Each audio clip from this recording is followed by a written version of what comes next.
औज़ुबिल्लाहिमिनश्शैतानिर्रजीम बिस्मिल्लाहिर्रहमानिर्रहीम अस्सलामु अलैकुम वरहमतुल्लाहि वबरकातुहू। Welcome to Crack Physics. आज हम फिर से अपनी वीडियो कंटिन्यू कर रहे हैं। हम एमसीक्यूज़ आज हम पूरे सॉल्व करके ही जाएंगे इस वीडियो में इंशाल्लाह। तो बिना किसी देर के हम डायरेक्ट जो है वो एमसीक्यूज़ पर ही आ जाते हैं। पहला जो हमारा 50th एमसीक्यू है वो है कि which of the following pair does not have the identical dimension. ठीक है, हमारे पास जो एंगुलर मोमेंटम प्लैंक्स कांस्टेंट का जो डायमेंशन होती है वो सेम ही होती है। ठीक है, और इसके अलावा हमारे पास वर्क और टॉर्क की भी सेम होगी, हमारे पास इम्पल्स और मोमेंटम की भी सेम होती है। हमारे पास जो मोमेंटम ऑफ इनर्शिया है और मोमेंटम ऑफ फोर्स है वो सेम नहीं होती है उनकी डायमेंशन, तो इसीलिए हम सेकंड ऑप्शन को जो है वो चूज़ करेंगे। इंडक्टेंस का हमारे पास यूनिट क्या है? इंडक्टेंस का हमारे पास यूनिट जो है वो डी ऑप्शन है, वोल्ट इनटू सेकंड पर एम्पियर। सही। 52 हमारे पास एमसीक्यू है कि हमारे पास इन सारे क्वांटिटीज़ में से कौन सी हैं जिनके डायमेंशन सेम नहीं है। स्पीड और वेलोसिटी के सेम डायमेंशन होती है, हमारे पास प्रेशर और स्ट्रेस की डायमेंशन सेम होते हैं, हमारे पास फोर्स जो है वो फोर्स ही होता है, हमारे पास इम्पल्स जो है वो फोर्स इंटू टी होता है, तो इसीलिए इन दोनों के जो डायमेंशन है वो सेम नहीं होंगे। इसीलिए हमारे पास जो थर्ड ऑप्शन है वो करेक्ट ऑप्शन है। 53 हमारे पास एमसीक्यू है, वो कह रहे हैं कि वेबर जो है वेबर पर, ये स्क्वायर है यहाँ पे, सॉरी, वेबर पर मीटर स्क्वायर किसके इक्वल है।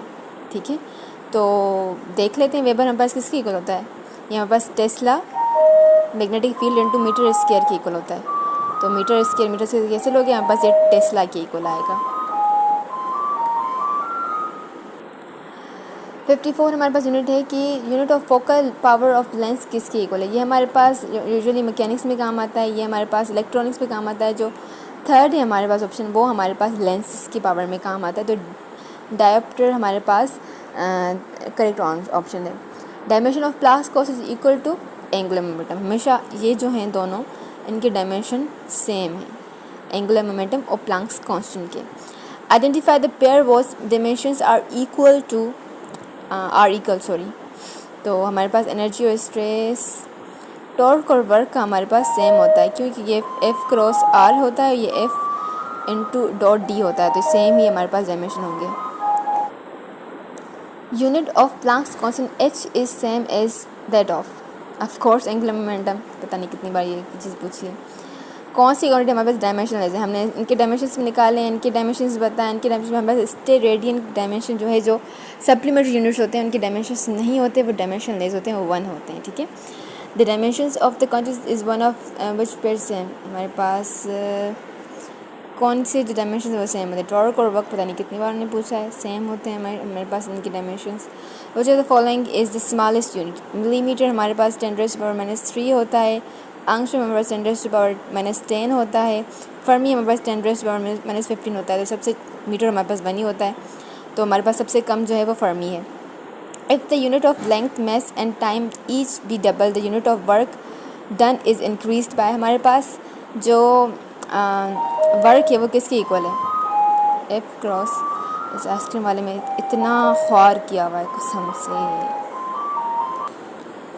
तो जब तक ये आइसक्रीम वाला चुप करके बैठता मैंने ये सारे सॉल्व किया है। 61 हमारे पास जो था एमसीक्यू, वो कह रहे थे कि अगर हमारे पास वर्क है उसमें किस तरीके से इक्वेशन है। फोर्स की MA है, हमारे पास D है। अब A जो है वो D और T स्क्वायर के इक्वल है। ठीक है, तो मैंने डायरेक्ट जो है वो इसमें D ओवर T स्क्वायर रख दिया, D इंटू D हमारे पास T स्क्वायर हो गया। ठीक है, अब वो कह रहे हैं कि अगर ये D डबल हो जाए और M भी डबल हो जाए, M जो है हमारे पास 2M हो जाए, D हमारे पास 2D हो जाए, T हमारे पास 2T हो जाए, तो वर्क पे क्या असर होगा।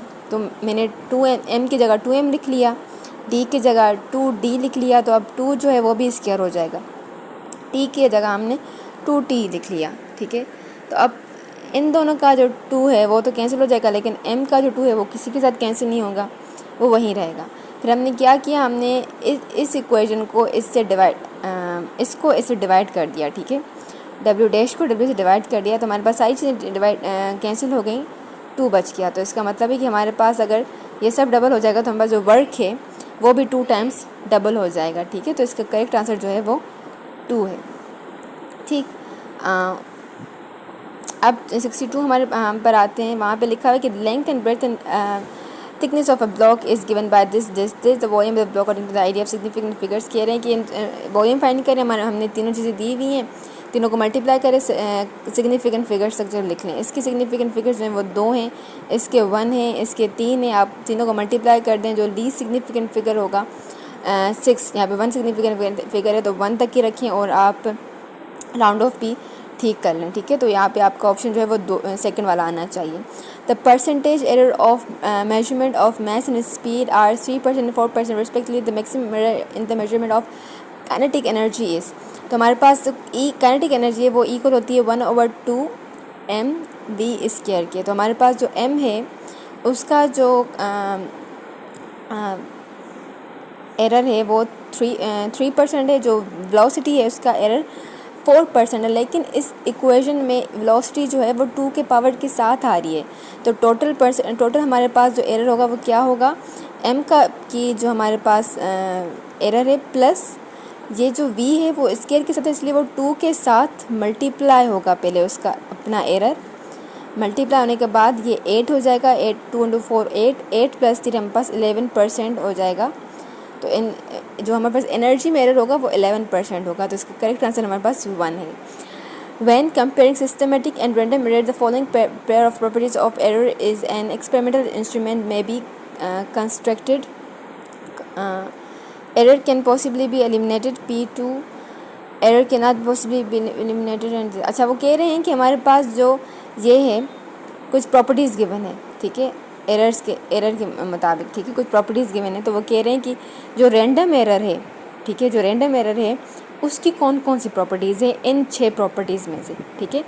तो रैंडम एरर की कौन सी प्रॉपर्टीज़ होती हैं, सबसे पहले कि उसका जो एरर होगा वो हमेशा होगा, हमेशा रैंडम एरर जो है हमारे पास अकर करेगा। तो error can not be possibly be eliminated, एक तो इसकी प्रॉपर्टी ये है। उसकी दूसरी प्रॉपर्टी ये है कि error is constant sign is of constant sign magnitude. Error is of varying, हाँ बस एरर कोई भी कांस्टेंट एक कंसिस्टेंट डिफरेंस के साथ नहीं आएगा, उसका डिफरेंस जो कंसिस्टेंट नहीं होगा, किसी भी किस्म का डिफरेंस होता है, इसलिए वो रैंडम एरर होता है, रैंडमली उसका डिफरेंस होता है। तो एक तो उसकी प्रॉपर्टी Q2 है। उसके अलावा error will be reduce by averaging repeated instrument, हाँ एक इसकी जो हमारे पास प्रॉपर्टी है वो R1 है। तो P2 Q2 R1 नंबर से करेक्ट ऑप्शन जो है वो 2 है। The current flowing in the conductor changes by 1%, then power will increase by, अच्छा हमारे पास जो पावर है वो इक्वल है I²/V के, ठीक है। तो अगर ये हमारे पास थोड़ी भी चेंज होगी, 1% चेंज होगी, ठीक है, तो 1% अगर चेंज हो जाए इसका इसमें मतलब चेंज आ जाए तो पावर के हिसाब से ये पहले 2 से मल्टीप्लाई होगा, तो हमारे पास जो पावर में चेंज आएगा वो 2 टाइम्स आएगा, ठीक है। The total mass in the silver coins added to the this appropriate precision तक आप इनको ऐड करके लिखें। तो यहाँ पे हमारे पास जो सबसे कम सिग्निफिकेंट फिगर्स हैं वो 2 हैं, यहाँ पे 4 हैं, यहाँ पे 4 हैं। ऐड अगर हम करेंगे भी तो ये पॉइंट के बाद 0 1 0 0 1, ये पॉइंट के बाद 0 1 0 0 2, ठीक है। तो ये 2.00 2 0 0 3। तो हमारे पास जो 2 सिग्निफिकेंट फिगर्स अगर हमने इसको राउंड करना है तो 2.2 ही होगा। तो इसका आंसर जो है करीब 2.2 ही है। The dimension formula of latent heat, latent heat क्या होती है हमारे पास, Q/, हमारे पास लेटेंट हीट जो हमारे पास होती है वो होती है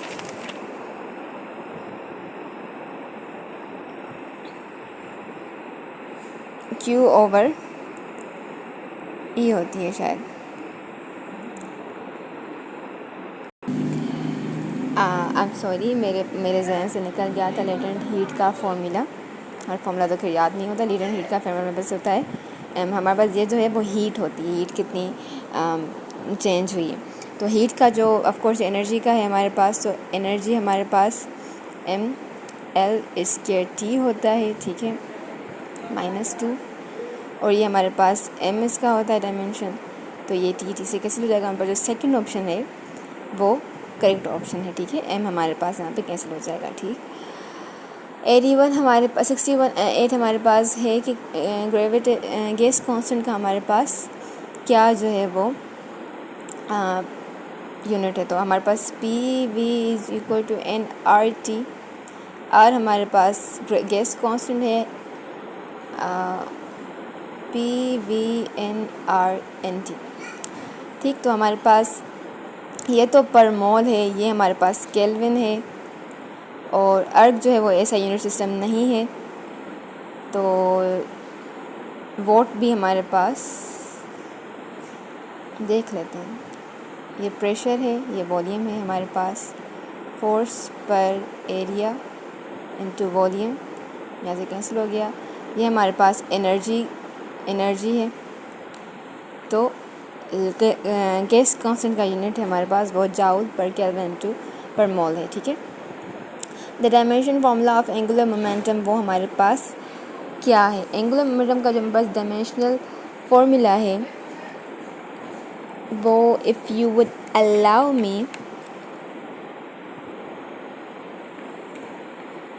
वो हमारे पास है ये, ठीक है, MVR, ठीक है। MVR हमारे पास एंगुलर मोमेंटम है।